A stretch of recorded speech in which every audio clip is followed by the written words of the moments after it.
Welcome to the TEFL Training Institute podcast, the bite-sized TEFL podcast for teachers, trainers, and managers.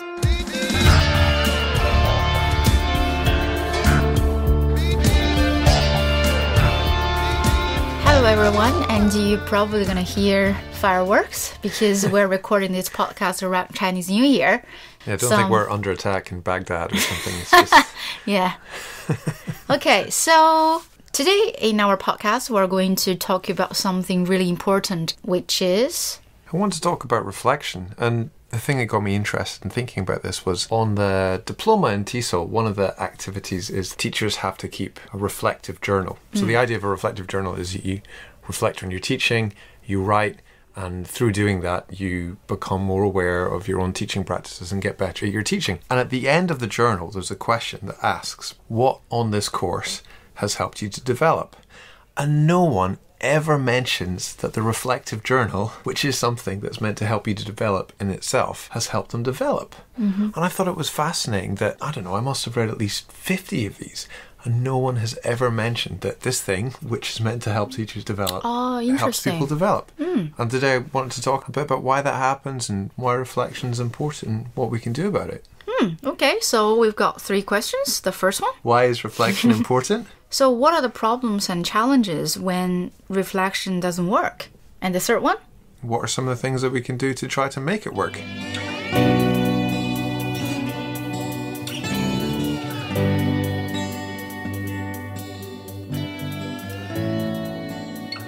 So, Trace, when I was a new teacher, I remember hearing a lot about reflection and reflective practice and the 3 big things that teachers do every day is plan, teach, reflect, plan, teach, reflect. But why is reflection important? I like to use the quote from an American author and also kind of a leadership consultant, Margaret Wheatley. She said, without reflection, we go blindly on our way, creating more unintended consequences and failing to achieve anything useful. The meaning behind this quote is just we don't want to keep doing something that when we are not sure if it's the right thing to do or not. I read something similar to that from Jack Richards, more in a teaching relating background, and he was saying how as teachers most of us get most of our teaching skills really, really early on, probably in the first 6 months or the first year of our careers. And he says that reflection helps us to move beyond the level of automatic responses in classroom situations. So much of what we do in the classroom is automatic or automated, or like we do it without even thinking about it. And unless we start to reflect on things, then we just become these almost like robots in the classroom who are performing tasks and doing things and responding to students without thinking about why. I think here for reflection, we really try to find out the relationship between why we did it and why we didn't. Because like you said, a lot of even experienced teachers, they keep doing the same thing for years. But when they get on some courses, they find out, oh, actually, that's the reason why I did it. But you think about the cheapest and the easiest way is doing self-reflection. Did you not have a quote from Confucius about this? So Confucius says, by 3 methods we may learn wisdom. First, by reflection, which is noblest. Second, by imitation, which is easiest. And third, by experience, which is the bitterest. When you first showed me that, it got me thinking about how a lot of teacher training courses tend to focus on imitation. Like, here's a skill. Now, do what I did with your students. Yeah, and just like do a lot of demonstrations and then teacher copy what the trainer did, right? Exactly. There's another saying about this, about how teachers with, say, 5 years experience fall into 2 categories.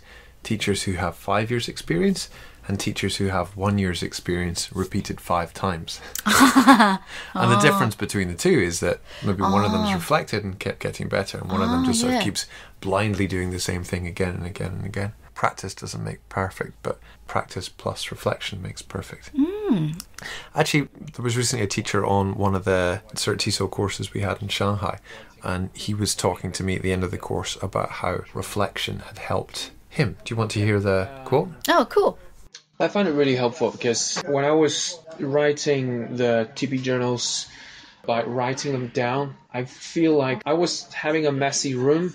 I'm having all these things scattered all around, but now I'm tidying it up. I'm putting things in order, and then next time if I take another lesson, I want to do something, I know where to find them. It's like you have a tidy room, so you know where to find things. I don't know you, Ross, but I feel like if I thought about some questions or reflect on my teaching or training, I think taking notes about the key points can help a lot, because maybe you keep doing it for a few times and then you may have a look at the key points. Oh, actually, I do have 2 things in common each time. Yeah. And maybe that's the prioritized areas that you would like to work on. Right. Actually, there's a cool Penny Ur quote that I'm now going to play you about this. Oh, your favorite. There's a very famous quote by E.M. Forster: how do I know what I think till I hear what I say? And as far as I'm concerned, how do I know what I think till I see what I've written? Very often, the actual act of writing clarifies my own thinking. Any of you who've done some writing, I'm sure you've found something similar happening to you.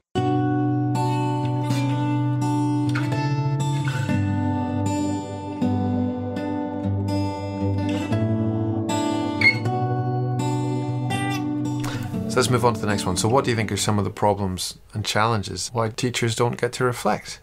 I think the first one is just people don't know how to.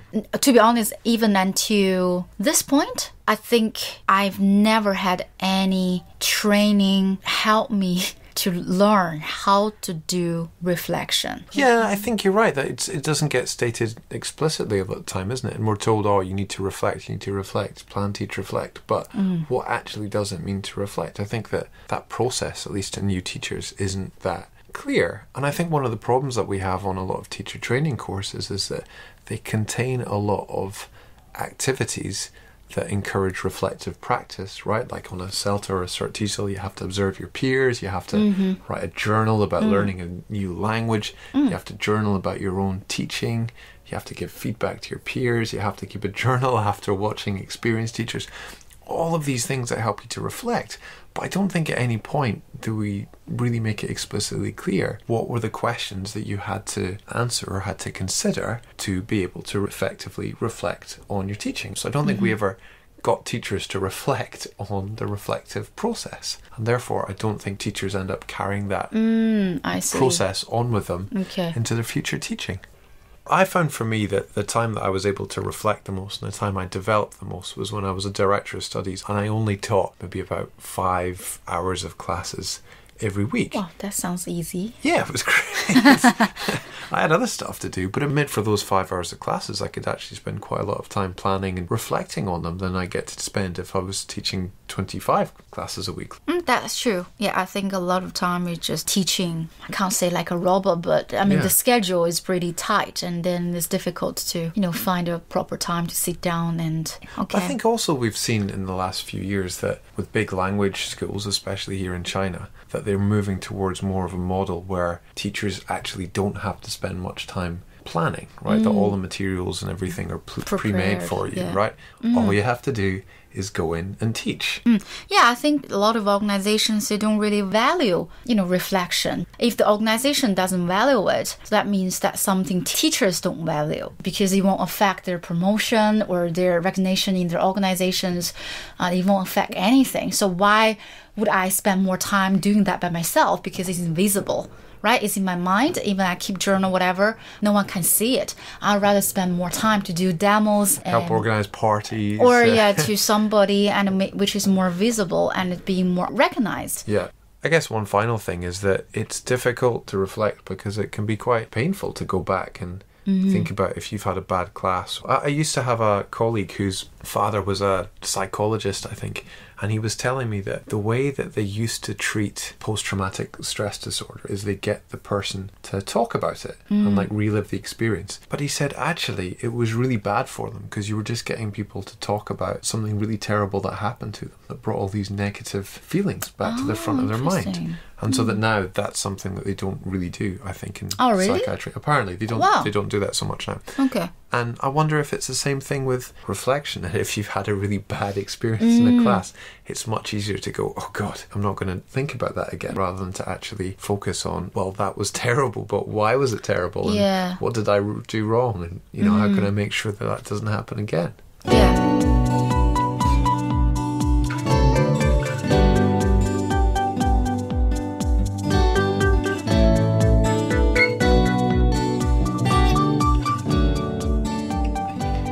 All right. What are the ways to deal with the problems and challenges?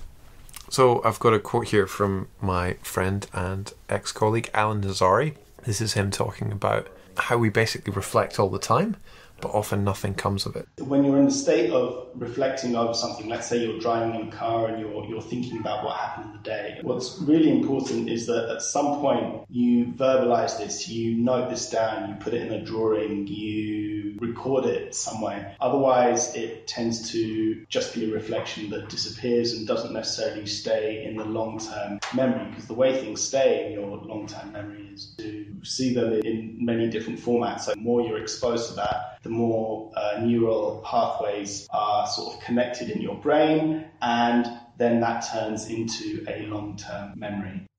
So what if people write down and never look at it again? They say that the act of writing something down helps your memory. For me, I've tried that before. And even when you're writing down, to be honest, it takes a bit longer time, right? If you think about it, it's just a few seconds. You write it down, it's probably take a few minutes. So also from CIPD, they've got a process that comes from Gibbs' reflection cycle. It's got 6 stages, and these are sort of like prompts on how to reflect. So the first stage is description, so it's what happened. Okay, for example... Say I taught this class a few months ago where the students had to write their own recipes and then compare them to an authentic recipe, and then pick out words from this authentic recipe and then try to rewrite their original recipe. So like a task-based learning thing with some authentic materials. My feelings, I was really excited about it, and then when I went in there it was a huge disappointment because the students found it really, really difficult. Evaluation, what was good and bad about it? I think at the time it seemed really, really difficult for the students. I don't think all the students were able to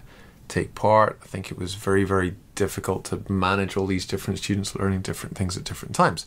That was what was bad about it. What was good about it was, for me personally, I tried something different. I think the students were challenged, which was a good thing. And at the end of the class, when it got to 60 minutes, the student said, oh, that's the class over already, and that the students found that the 60 minutes went by really quickly. Now the analysis, how do I make sense of it?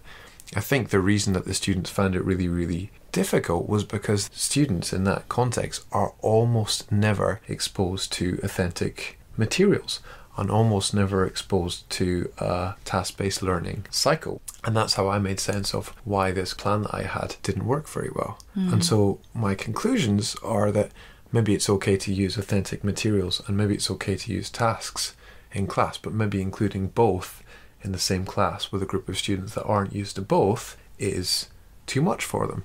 And so my action plan next time is maybe to include authentic materials, but don't include them at the same time as a task-based cycle. I think the reflective circle you mentioned, so useful. So can we review the different stages? Sure. So first one is description, what happened, and then feelings, how you were feeling and what you were thinking at the time, your evaluation about what was good and bad, your analysis, which is making sense of it, the conclusion, what else you could have done, and then your action plan, which is what you do differently next time.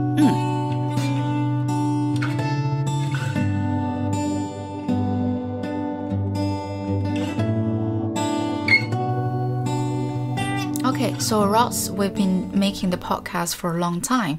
What do you think we do to help us reflect on the podcast that we're making, and how can we make it better? Just as peer observation is a really good way of reflecting on your own teaching, seeing what other teachers do. It's the most simple thing I think that I do a lot is listen to other podcasts and compare what I hear in other podcasts to what we do and think, oh, that's a different way of doing things. I wonder if that would work for us.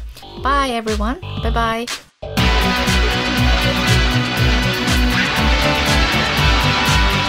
For more podcasts, videos, and blogs, visit our website www.TEFLTrainingInstitute.com. If if you've got a question or a topic you'd like us to discuss, leave us a comment. And if you want to keep up to date with our latest content, add us on WeChat at TEFL Training Institute. And if you enjoyed our podcast, please rate us on iTunes.